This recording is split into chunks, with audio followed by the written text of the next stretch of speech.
So this is the first in a series of paper cuts that I did this semester.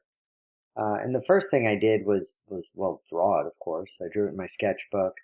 I actually did this one before class began. Drawing took maybe 15 minutes, 20 minutes. And I printed it out, or I scanned it in and then printed it out, but I printed out a mirrored version of it, meaning I flipped it. And I toned the back of the printout with white charcoal, and then I used a regular pencil to transfer the white charcoal onto the black paper that I was going to use for the cutout. The type of paper I used was black Artigan paper. I believe it's by Strathmore. And every once in a while I would just check to make sure that my drawing was in fact transferring. It's always a little nerve-wracking when you're toning the back of your paper, because the back of the paper is white and you can't really see the white charcoal going on. You're just kind of hoping that you've covered enough of the area in order to transfer.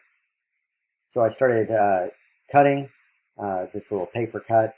I cut on the back of a piece of cardboard so I wouldn't score my desk. I do have some nice cutting mats that sometimes I cut on top of, but I don't have them in the classroom. I have those in my studio at home. So, you know, if I could work on top of those, I would rather work on top of those, but cardboard is fine. Usually when I start cutting, I cut on something that's unimportant first. Background, hair, something that is not integral, just in case I mess up. It's not going to destroy the piece.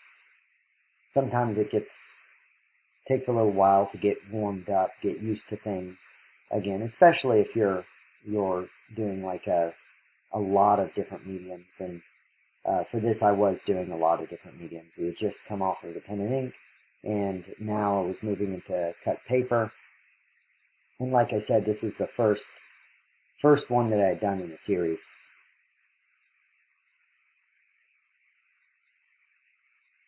So I'm just cutting little shapes out of the hair. Every once in a while, flipping it over, seeing how things were turning out. I made the mistake of flipping it over onto the piece of cardboard, and I got a little chalk onto the cardboard that I was cutting on, which it's not too big of a deal, but I did get some white chalk on that black paper, which kind of bothers me a little bit. If that happens, just take a kneaded eraser; it'll come right off. Especially if you're just doing this for reproduction. Once you scan it in, you can adjust it in Photoshop, and that'll go right away. So I'm using my non-dominant hand to hold down the paper while I cut, just so I don't tear. I didn't have any problems with any of these cut paper demos with anything tearing, so they turned out pretty good in that regard. Now, when you're doing a cut paper, sometimes the larger you work, the easier it is.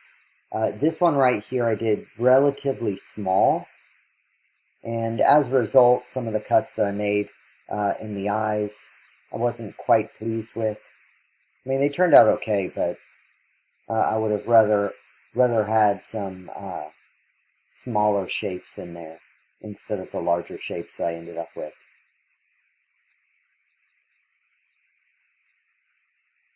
Sometimes when you're working with a certain medium, the medium itself will decide the style in which you finish it in. And at least for me, what I found is that paper cuts are easier if I'm working in a little bit more angular of a style. So for instance, when I'm cutting out the hair, I like using hard edges so that I can take take a cut, lift, take a cut, lift, instead of having to pull a nice curve.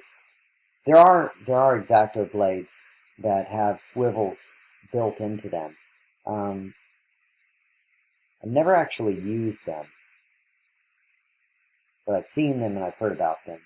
Might be something good to invest in if you're going to be doing paper cuts.